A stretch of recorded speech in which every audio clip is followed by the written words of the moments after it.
Hello everyone, welcome back to my channel. I'm here to do some more articles, okay, of missing people. You want to know what page I'm reading this off of? It's called ourblackgirls.com. I will be breaking the codes if I see any. I will see if they know where their bodies are located, and I will see if they are alive or deceased. So let's begin. We'll be talking about Shakema. It's Hykemia. 8 last seen playing outside in 1998 when they started capturing people for human trafficking and sex trafficking, okay? But this is how she looked, okay? Bustling cities are often the most recognized when discussing certain states. When many people speak about California, they often conversing about Los Angeles, San Diego, or San Francisco. New York brings up images of the Big Apple and Times Square. Florida is painted as a beach state with all nightclub parties, and Georgia's growing city of Atlanta have been referred to as Black Hollywood. They quote stuff, okay? So she was captured for human trafficking. However, the Peach State is filled with small neighborhoods, including Unadilla, Unadilla, a town that garnered recognition following the abduction of Shakema Pate in 1998. This is also her school picture. Okay, I told her she was pretty. She said I was pretty too. Thank you. She said I might know her. It is reported, because they kidnapped me too in 1998. It is reported that Unadilla is the type of town where everyone knows one another. She's saying true. On September the 4th, 1998, Shakema and her older sister, Chandra Hickey, planned an attempt. She said her sister went missing with her too. Sharonda Hickey planned LASWANDA, planned on attending a high school football game. LaShawana was a senior in high school, a member of the ROTC, and performed in color guard. She reportedly woke up from a nap in the afternoon and got herself ready to go to the game, but she noticed Shakema wasn't at her Unadilla Project homes. I'm hearing her sister saying no, she's still alive. The 8-year-old was just a few houses down the street playing outside on Crumbler Avenue. So the older sister decided to run to the gas station with a friend, fill up her car, and then stream by. Okay, yeah, she went missing with her sister too, but separate though. But I don't nobody knows that though, because somebody could be wearing her bodysuit or something, or acting like her with makeup or something from the devil book. Okay. To pick up Shakema on the way back. LaShawnda even raped her little sister as she passed by. Whoever was in the car with her was her friend. I'm hearing Lisa Ray, okay? After running the errand, the LaShawnda returned, but Shakema Pate was nowhere to be found. She said Lisa Ray was dressed up as her, okay? After running the errand, the LaShawnda returned, but Shakema Pate was nowhere to be found. There wasn't an initial panic because the family reportedly, she said they got sold separate, with nowhere to be found. There wasn't an initial panic because the family reportedly believed that Shakema got a ride with someone else, but when she also didn't surface at the football game, they called authorities for help. Her real family saying no, that's not how it happened. So it's like some ransom talk, okay? Or that's what the family that bought her saying. The investigation was a cluster from the beginning. Police told Shakema's family that they couldn't report her missing until 24 hours had passed, which was not true. When police finally began, so if you hear that means that's somebody faking as a police officer. When police finally began searching for Shakema, they lost crucial time, and while leads and tips had been plentiful, the little girl had not been seen or heard from since that time. She's saying she is deceased. She's saying both her sister and her. Neighbors took matters into their own hands and gathered together for a search party, and it's reported that as helpful as they believed they were, they destroyed or compromised several areas that were later searched by investigators. The home where Shakemas was last seen playing was across the street from a local venue called the Rossi's Club, somewhere on the coast. It was a high crime area and drug dealing was abundant, selling bodies. Yet still, everyone in the neighborhood knew one another. She said they knew all of them. That's a part of the human trafficking shit. People playing cards outside and unsavory characters were regularly seen on the streets. Yet still, there wasn't a stranger among them. This probably what she would have looked like, for instance, artists did. Okay. We did ground searches, we did air searches, we had crack dogs come in, we have had Cadaver dogs come in for weeks. Weeks after frying, we decide to just go back and refract everything.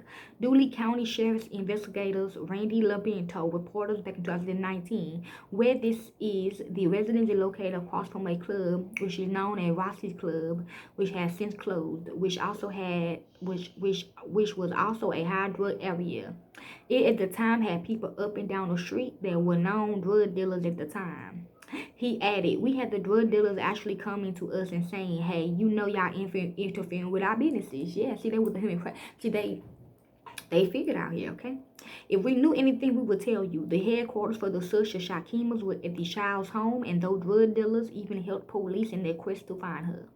While residents in Undula was familiar with the ongoing search for Shakima Pate, there wasn't much interest from the media outside of the small town. In the decades that had followed, the 8-year-old loved ones, as well as other concerned citizens, had done their best to keep their stories alive. But still, Shakima's case is unknown by the masses. There's a lot of kids going missing in that town. Human beings don't disappear into thin air, you know what I'm saying? So she could have got disappeared, like the invisible spell, like they did like a disappear spell on her. Said Shakima's uncle Eddie Foster. I'm sure somebody knows who it is, and I just wish they would come forward. That's part of her real family, Eddie Foster is. Investigators had theorized that Shakima knew the person responsible for her disappearance and was abducted. She's saying boyfriend, okay? So somebody in her family boyfriend, could have been her sister boyfriend. Shakima, she's saying no now. Shakima knew the person responsible for her disappearance and was abducted. They believe the culprit is someone local to the area because a stranger, traveler, or unknown visitor would stick out like a sore thumb in Undilla. There was reportedly searches of neighbors' homes for miles, yet no evidence materialized to help aid in the investigation. Family members was also questioned repeatedly, but they was all ruled out as person of interest. The mother and family still have hope. They still believe that Shasha is coming home. Shasha will come home, but we hope sooner than later, said Lambert. However, when asked if he believes that Shakina is still alive, he said no. He's right. This is also how she would have looked. Okay, they probably been beating on her and stuff. Cause that also shows up in the artist forensics thingy. Adding to the concern about, and also show up who did it and stuff like that. Adding to the concerns, or they know who did it, who tried to protect the child or something like that. Or it can be a shot too. Adding to the concern about Shakima's disappearance with her health issues, the little girl lived with severe illness, including severe asthma. They don't like that. She said they took her lung, a kidney that was undeveloped. They took that, and a weak bladder. They took that.